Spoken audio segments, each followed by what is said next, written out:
I'm going to show you how to add a new staff member to your salonMonster account. This is going to be available in settings on the left-hand side. You'll want to click on settings, and then on your new list, you'll want to click on the second line down, staff. Here you can see all the staff that currently work at your salon. You'll want to scroll down to the very bottom, and the last item you'll see is an Add Staff Member button. Click Add Staff Member to start the process. This will open our new staff member form. On this form, there are 3 key pieces of information that need to be filled out: first name, last name, and email. The rest of the information can be left as is, or you can adjust this based on your staff member's needs. I'll walk you through what each of these settings does. First is active. This dictates whether the staff member is active. This is a great tool to use if you've got a staff member going on maternity leave or taking a bit of time off and will be later returning to the salon. All their data is kept in your account, but they aren't shown on the online booking or any of the internal tools until you reactivate them. Next up is administrators.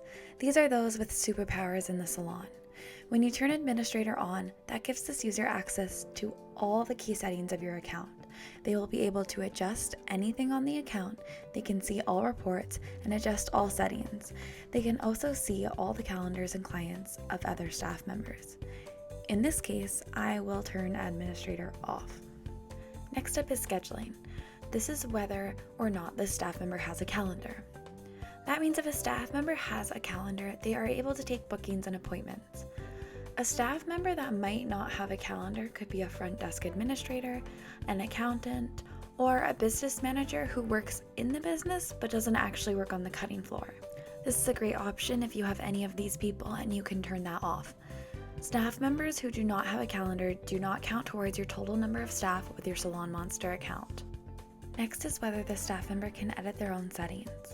This adjusts settings such as if they are able to change booking settings, how far before booking clients are able to make it, their services, their email settings, all of those things. If you would like to control that all centrally, you can turn it off and you will have control over that and they won't have that ability. There is also the ability as to whether the staff member can view all clients of the salon. On both the booking and the client pages, you'll note that there is a stylist selector at the top of the page. If this is turned on, this means that this stylist will be able to search clients from the whole salon, including from other staff members. This is great if you share clients between people, or if you want to give other staff the option to view other client contact details for reminding them, etc. Similarly, with all staff calendars, if you turn this on, this means the stylist can view other staff calendars. If you want to see what's happening in other people's days, or if you're involved in scheduling that, or have other reasons, you can turn it on to allow them to see other staff calendars. Or if you want to keep it simple, you can allow them to only see their own. For reports, this is whether the staff member can see their own reports. With it turned on, it will only allow them to see their reports, unless they are an administrator. Only administrators can see reports for the whole salon. So with this turned on, they will be able to see their own reports, which includes things like sales, products, service, etc. But they will not be able to see them for other staff members. And the last item is whether they can receive push notifications. These are notifications that are sent to their mobile phone when a new booking is made or a booking has changed.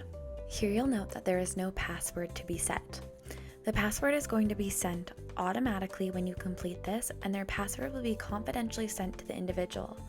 In this case, emma@salonmonster.com. From here, you'll click Save.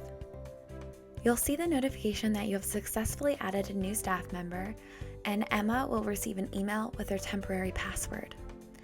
Now, you can scroll down through the staff list and you'll see that Emma has been added. One thing you'll see is we haven't added a photo, so we can go ahead and do that. You'll want to click on Emma's profile and you can see all the details that we've previously entered. You can also now enter additional information if you'd like, such as their phone numbers or their address. Up on the left, you can see that you can change the stylist photo. You'll click Change Photo, and you will go and select a photo for this stylist. And now you'll have a photo set up for Emma. You can also change their password or readjust those permissions that we had already set. And if you scroll down to the bottom, you can see that you can delete a staff member if you need to at some time in the future.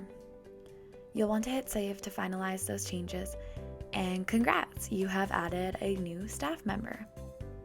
Before they fully use the system, either you or the staff member will want to customize a few of their personal settings. These will be under our settings menu, and the 3 areas that you will want to review are their booking settings, their services, and their hours and vacations. This will dictate how and when clients can book.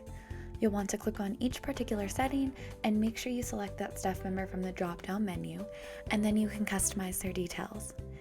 We do have separate videos on adjusting these settings, so I won't go into details here, but this is an important step to make sure it is properly customized for the new staff member. And I hope your new staff member enjoys our system.